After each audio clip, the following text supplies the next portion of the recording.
Assalamualaikum warahmatullahi wabarakatuh. Perkenalkan, nama saya Trias Nur Aini, nama presensi 34 dari kelas 12 MIPA 3. Di sini saya akan mengerjakan tugas Bahasa Indonesia oleh Bapak Suhadi dengan materi mengonstruksi nilai-nilai dalam buku pengayaan dan buku drama. Sebelum ke materi, saya akan menjelaskan tentang apa sih itu mengonstruksi. Mengonstruksi adalah mengidentifikasi teks menjadi teks yang padu atau paragraf yang padu sesuai dengan nilai yang terkandung di dalam bacaan.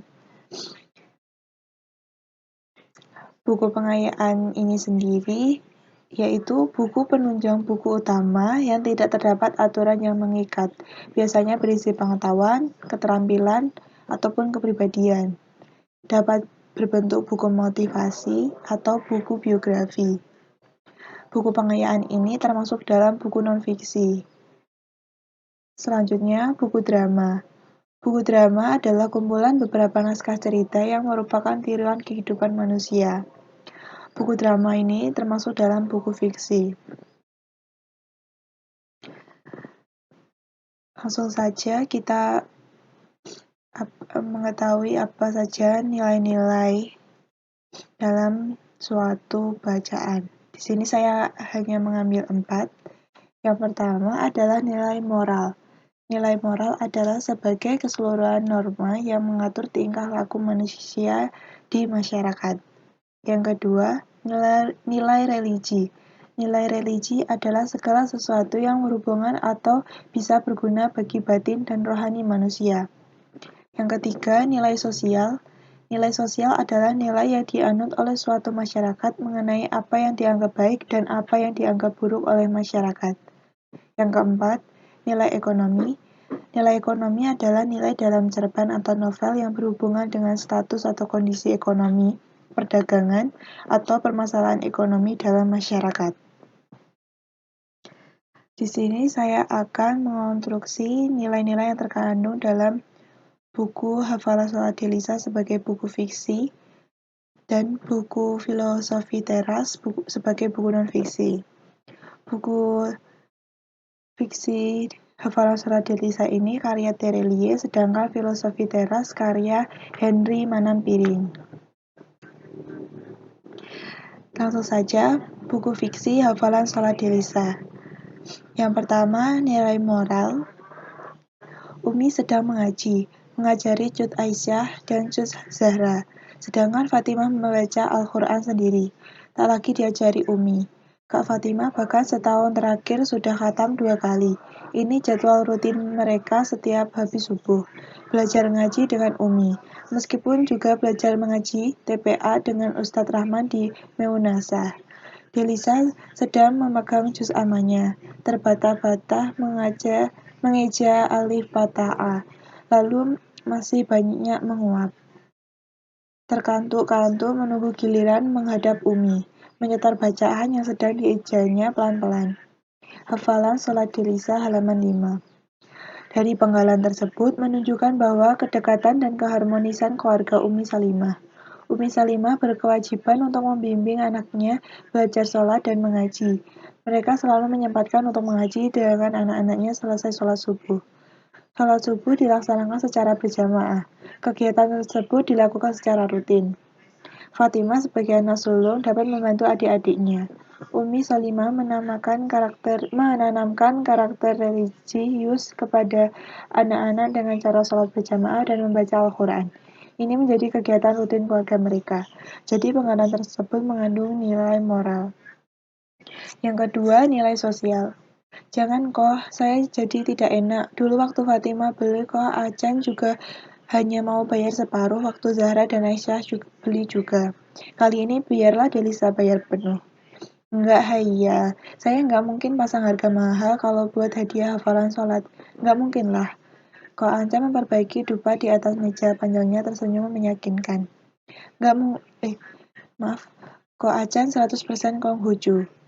Kata Abi Usman dulu, sholat itu kan untuk amar makruf nahi khair. Ko Acan kesulitan mengeja ujung kalimatnya. Hafalan Sholat Delisa halaman 20. Dari penggalan tersebut menunjukkan sikap toleransi yang terdapat pada hati seorang Konghucu bernama Kong Acan. Seorang pengikut agama non-muslim merasakan keharmonisan di kota Laknenga. Ada sikap dan rasa saling menghormati terhadap pemeluk agama Islam.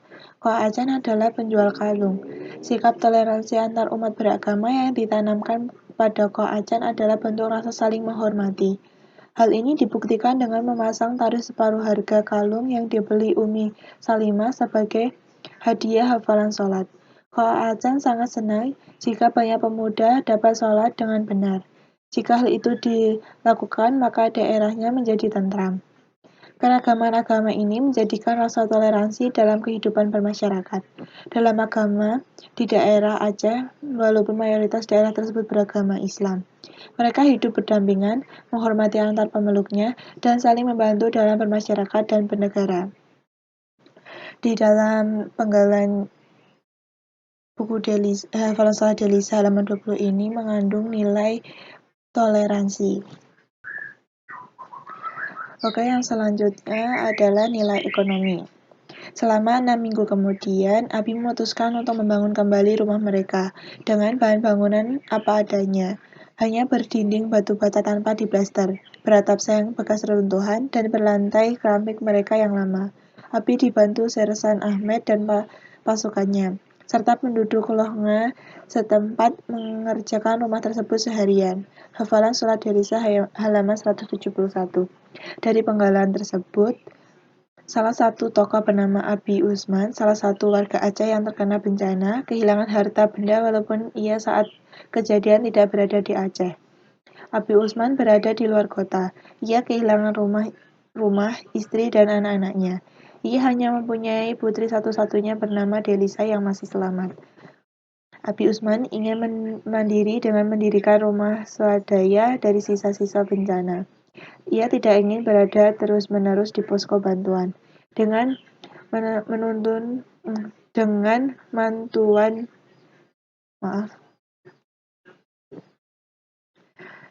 bantuan warga sekitar, Abi Usman dapat mewujudkan impian mendirikan rumah lagi walaupun tidak seperti sebelum bencana tsunami.